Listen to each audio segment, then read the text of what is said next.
Hi everyone. So today we are going to start the discussion on magnetic effects of current. So we will discuss first the theory part, and tomorrow also we will continue the discussion. So tomorrow we will solve more problems on it. Okay. So today we will discuss like the important points and the things which you have to remember, etc. Alright. So first of all, magnetic effect of current. I am going to discuss first to connect with electrostatics. So I would like to connect it with electrostatics. How? Because in electrostatics we have learned that if a charge is inside an electric field, then there will be a force acting on that charge. How much is that force? That force is equal to QE. F is equal to Q into E. So we have learned this. F is equal to QE. So what is F is equal to QE? I told you at that time. It is Lorentz force. In electrostatics, it is the Lorentz force of electrostatics.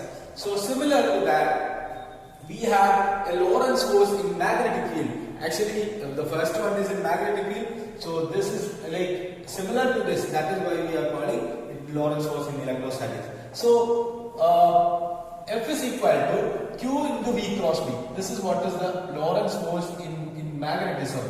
Lorentz force in magnetism. So how we can define this? So one thing you have to know that, so if one charge is moving, then there will be a magnetic field. Obviously it will produce an electric field around it, or similar to that, or in addition to that, there will be a magnetic field in an accelerating, in a moving electron. Next one is, suppose if there is a current carrying conductor and this current is carrying it, or charge is moving inside the conductor, then also there will be a magnetic field. There will not be any electric field over there, but there will be magnetic field. I have taught you this before.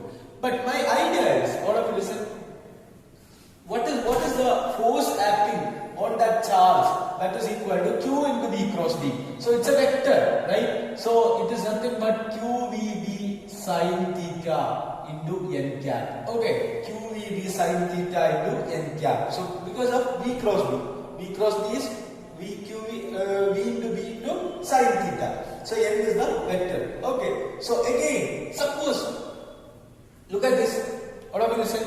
Suppose there is an electric field also over there. So there is an electric field, additional electric field is there. Then how much is the force acting on that? So that will be equal to Q into E plus Q into V cross B. Okay, Q into V plus Q into V cross B.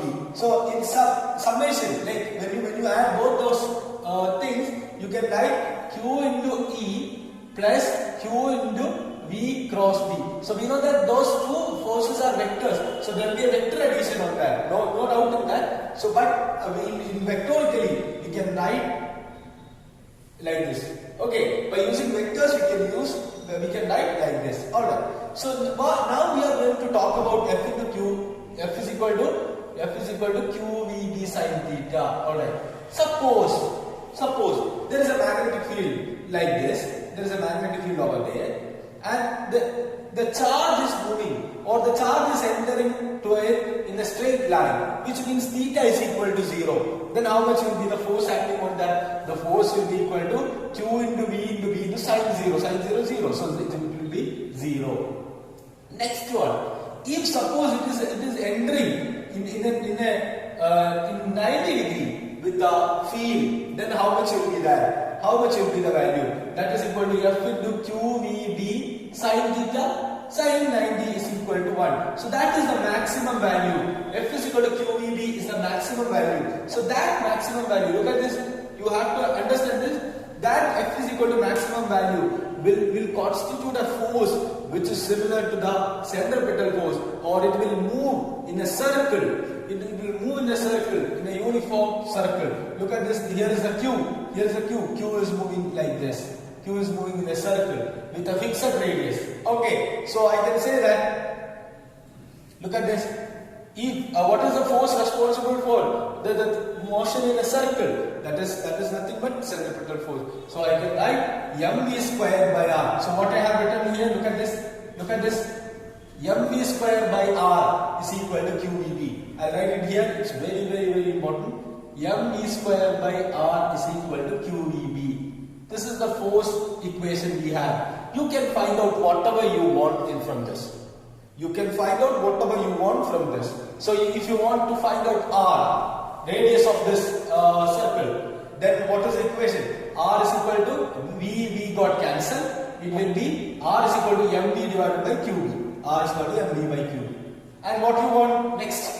You want momentum. What is the momentum? mv is equal to qb into R. If you want something else, R from V square, the kinetic energy, that is also you can find out from there. Okay, you can find out whatever you want. So please keep in your mind. So this is what is the equation. So from this equation you can find out anything. Let's say another one. T, time period. What is T? 2 pi r by mu. So what is time period by? Total distance traveled divided by mu. Sorry, V. I'm sorry, V. Okay. So this is what is T, time period. So you can apply the value of R over here, then you can find out. Okay, so 2 pi m by qb, that is the time period. What is the frequency? 1 by time period, qb by 2 pi m. Okay, so you can find out, similar to this, you can find out anything. So what you need is basics of every formula. Basics of everything, every physical quantities, time period, it could be frequency, angular frequency, whatever it is. So you have to know all of them. Then you have to know mv square by r by qeb is equal to qeb. Actually, from this idea, you can find out anything. So you will not find it like very difficult to remember all those formulae and all. So actually, this is what you have to do. What is the basics? Basics you keep in your mind, then do it. Okay, alright. So this is there are many physical quantities. So I will give you the physical quantities which is related to this one. List them. Physical quantities related to Lorentz force. Related to Lorentz force. I want to get all those equations, all those physical quantities related to Lorentz force, and in this case, and list them and write them. Okay, understand them. So you have that as your assignment. That is your assignment. So you got to do that. Alright. Then, if this is first case 0, 90 degree. Suppose if 0 less than theta less than 90 degree, in between 0 and 90, then what will happen? Okay, it will move in a helical path. It will move in a helical shape or helical. The trajectory will be a helical shape. And what we have to find out? We have to find out the pitch of the helix. Pitch of the helix. Pitch means, so suppose you must have seen that helical path will be like this. So the pitch of the helix means how much will be this much distance. Okay, this is the starting and this is like one unit. I mean one pitch. We call it as one pitch. So pitch of the helix is Vx into Tx. So Vx into Tx, that is this much distance. How much? So what is the velocity over in that direction? X direction.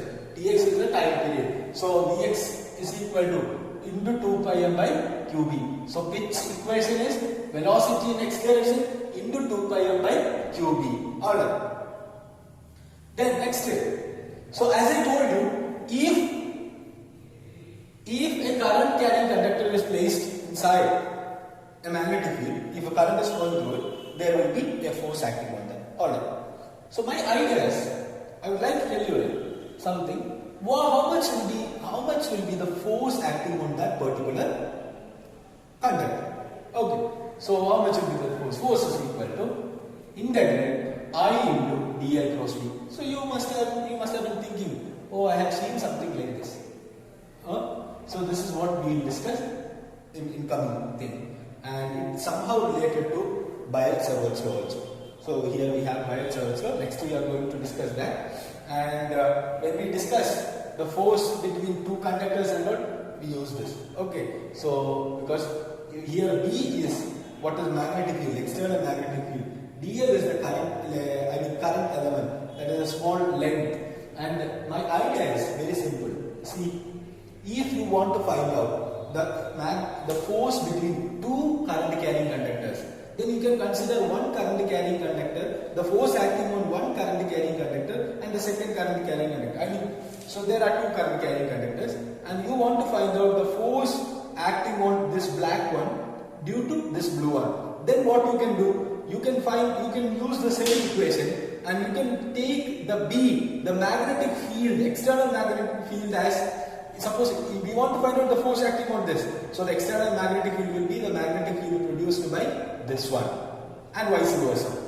Okay, so this is what is the idea. You can anyway we'll solve that. You are not supposed to worry about that, and we'll discuss about it. Okay, next is very important. That is the first topic. The first topic in our state workbook, Biot-Savart law. Biot-Savart law. Have you heard that Biot-Savart law? Yeah, we all must have heard the word Biot-Savart law. And the thing is, what this equation says, I'm not going to define it because the definition I told you all know. So the magnetic field due to any current element is equal to this much, or magnetic field, the magnitude of magnetic field is equal to mu 0 I dl sin theta divided by mu 0 sin theta ideal sin theta divided by 4 pi r square. This is what is r square and r cube,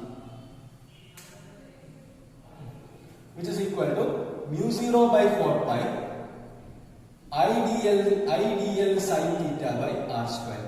Okay, it is not r cube, r square. Why here it is r cube? This is a vector representation. Here dl cross r, I have given dl cross r, so there will be an r extra. That is why r cube. Okay, so don't worry about it. And it is ideal sin theta, mu 0 by 4 pi ideal sin theta by r square. So by using this method, we can find out the magnetic field due to many particular structures. Okay, many shapes. For example, one example is the magnetic field due to a straight current carrying conductor. And which one is the next thing we have learned? What is that? Magnetic field due to a ring, etc. So this is what we are going to learn right now. And alright, so magnetic field due to a straight current carrying conductor. First one, magnetic field due to a straight current carrying conductor. So I will give you the equation. Only the equation matters. Nothing else you need. Okay. So here is the current carrying conductor. Let's say this current carrying conductor is AB, and theta 1 and theta 2 are the two angles, inside angles, and alpha and beta are the angles over here. What we need is, we need this equation only. This equation and this equation. There is an additional equation with this, with the external angle and all. We do not need that. So what is the equation? Mu 0 I divided by 4 pi d. D is the distance. Okay, from the center, I mean from that perpendicular distance. Mu 0 I divided by 4 pi d into cos theta 1 minus cos theta 2. Either you can consider cos theta 1 minus cos theta 2, or you can consider sin alpha plus sin beta. What is sin alpha and sin beta? This one and this one. Okay, and there are many applications of this one. Okay, we have to discuss the applications of Biot-Savart law. And first one is this, and there are some applications of this one. So that we will see in the coming video.